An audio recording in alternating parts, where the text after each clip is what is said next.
Salut à tous, bienvenue sur Lave-Glace. Salut Hugo, comment vas-tu? Salut à tous et bienvenue dans cette nouvelle vidéo un petit peu spéciale. Exactement, elle est spéciale. Aujourd'hui, c'est une forme de teasing. On est heureux de vous présenter sur Lave-Glace la Spider 124 Abarth.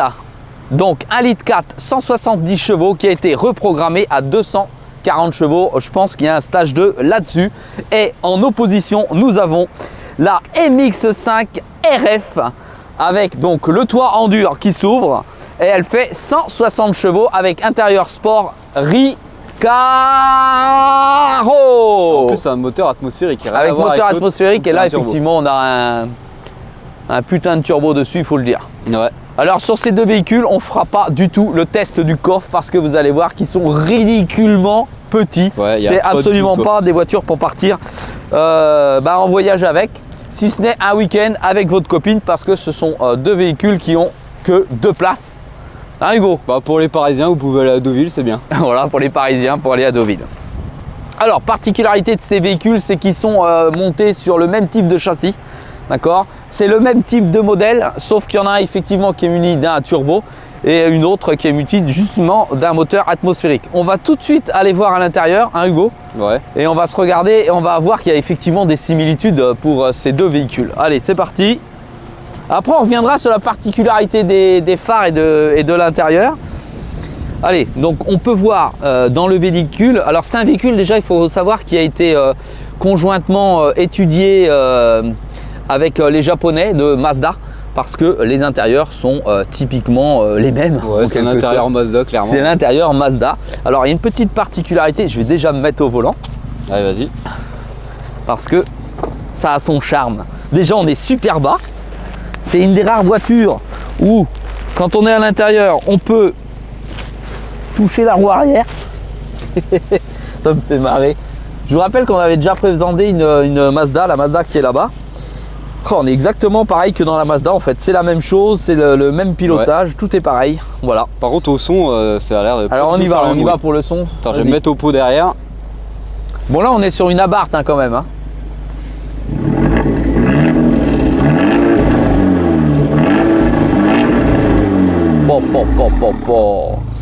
Ça n'a absolument rien à voir. Hein. Ouais, l'autre c'est un son beaucoup plus feutré sur la Mazda. Hein. Ah, les poignées aussi sont différentes à l'intérieur. Ouais. Franchement, on a l'allure d'un Italien. Les cheveux au vent. Le conducteur qu'on remercie de nous avoir prêté sa voiture s'appelle Mathis. Il a les cheveux mi-longs et quand il roule avec la capote comme ça, il vole au vent. Le vrai Italien quoi. Il a tout pour plaire avec ça. Bon là, on retrouve bien au centre du volant le gros logo Abarth. Alors les sièges sont légèrement différents, on retrouve quand même la musique dans les appuis-têtes, même pour le téléphone parce que quand on est décapoté c'est mieux pour pouvoir entendre. Mais de toute façon c'est exactement la même chose, Pour les enceintes à l'arrière là c'est essentiellement les médiums et les aigus qui sortent, oui. On n'a aucune base dedans. C'est vrai, tu as raison. Je vais te laisser présenter la Mazda du coup. Ouais. Allez c'est parti. De toute façon tu as déjà dit énormément de choses dessus. De toute façon, c'est la même que celle-là. Alors là, on a un toit en dur, alors que l'autre, ouais. On a un toit, on va le refermer après. En style Targa. En style Targa, oui. Une toile, quoi. Voilà, tout simplement. Alors ici, tu as tous les petits boutons high-tech de chez Mazda pour ouvrir ta voiture, que sur l'autre, tu n'as pas apparemment. Oui. Et c'est les mêmes clés, hein. Ouais. Tu rentres à l'intérieur, c'est le même intérieur. Voilà, c'est le même intérieur, c'est mieux quand on ouvre la fenêtre. Il y a le siège chauffant qui est déjà allumé, ça se voit que le conducteur il a froid au petit cul. Et la seule différence à l'intérieur, c'est le bruit, hormis les sièges. Là, les bouches d'aération, c'est les mêmes? Je ne sais plus. Je sais pas, ça doit être à peu près la même chose. À part le compteur qui change sur la Barth, ici on a un compteur rouge. Oui. Pour monter dans les tours, voilà, tout simplement. Ouais, c'est pas du tout le même son. Hein. Ouais, c'est pas du tout le même son. On a une sonorité à la japonaise, qui vibre et qui est crue. Voilà, c'est ça. Je te laisse aller à l'arrière pour écouter le son tranquillement.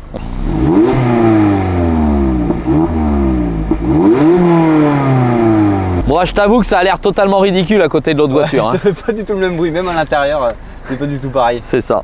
Bon, par contre là, on retrouve un intérieur en Alcantara. Ouais, sur les sièges en Recaro, alors que l'autre, il y a des sièges d'Abarth de base. C'est ça, on a des enceintes Bose, je crois, à l'intérieur de ce véhicule, dans cette finition.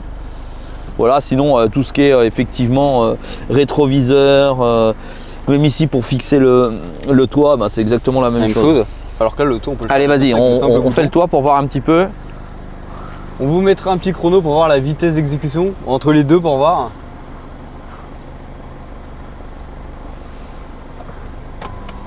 Ouais, bon, j'avoue que tu as la classe là. Hein. Et voilà, c'est fini.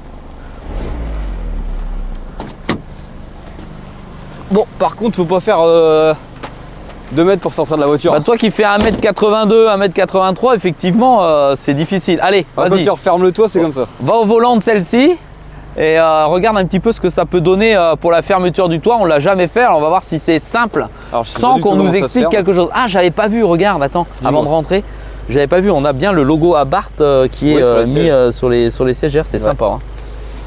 Alors, les rétroviseurs rouges, les étriers de frein rouges, ça par contre, Ouais. c'est splendide.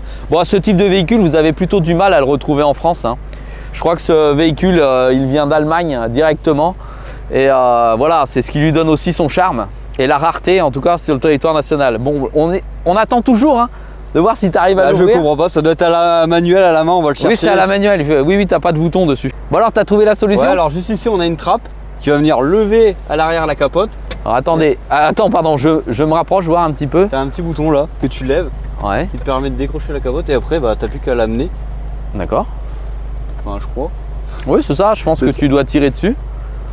Voilà, Hop, et là, t'as des petits bon, ça trucs. ressemble à ça. Moi, je dis que t'as le style là-dedans. Hop, et après, tu viens fermer, t'as un petit clapet pour pas qu'elle s'envole. D'accord. Par Bah, contre, avec ta petite veste sport et tout, franchement, t'as la gueule là-dedans. C'est plus dur à fermer que sur la Mazda où c'est manuel. Enfin, D'accord. automatique plutôt. Bah voilà pour le petit teasing entre ces deux véhicules. Et dans la prochaine vidéo, ouais, il est parti. Dans la prochaine vidéo, bah, vous allez voir l'essai exclusif de la Spider 124 240 chevaux stage 2. Si ça vous intéresse de nous poser des questions sur le véhicule, bah, vous pouvez très bien les laisser en commentaire sous la vidéo. Allez, merci du petit pouce bleu et Ouais, à très salut. vite. Salut Hugo! Salut!